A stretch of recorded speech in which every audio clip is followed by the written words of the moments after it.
नमस्कार, मी हेमंत रणपिसे, रिपब्लिकन पक्षाचे राष्ट्रीय अध्यक्ष, केंद्रीय सामाजिक न्याय राज्यमंत्री नामदार रामदास आठवले यांच्या रिपब्लिकन पक्षाचा मी प्रसिद्धी प्रमुख आहे. घाटकोपरमध्ये राहतो आणि ह्याच बाजूला फार मोठा आमचं भीमनगर आहे, बाजूला गोळीबार आहे. हा गोळीबार रस्ता आहे आणि याला जो रस्ता खराब आहे तो जातो.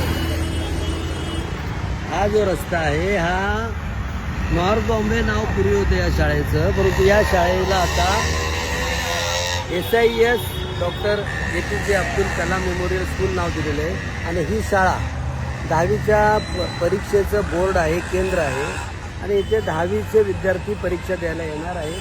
परंतु इथे चालण्याला विद्यार्थ्यांसाठी रस्ता नाही. या रस्त्याचं काम चाललं आहे, पण हे काम कासवापेक्षाही संत गतीनं चाललं आहे. तर मुंबई महापालिकेच्या सर्व संबंधित अधिकाऱ्यांना माझी विनंती आहे की हे काम वेगाने करावं.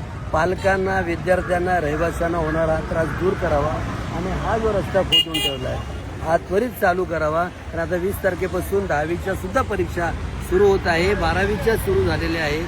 तर बोर्डाचं हे केंद्र आहे 10वीच्या परीक्षेचं, तर अनेक विद्यार्थी इथे येतील, तर त्यांना हा रस्ता सुरळीत करून द्यावा अशी मी विनंती करतो. आणि हे बंद पडलेलं संत राहिलेलं काम आहे, हे काम मुंबई महापालिकेने लक्ष देऊन वेगाने करावं अशी विनंती करतो. जय भीम, जय बुद्ध.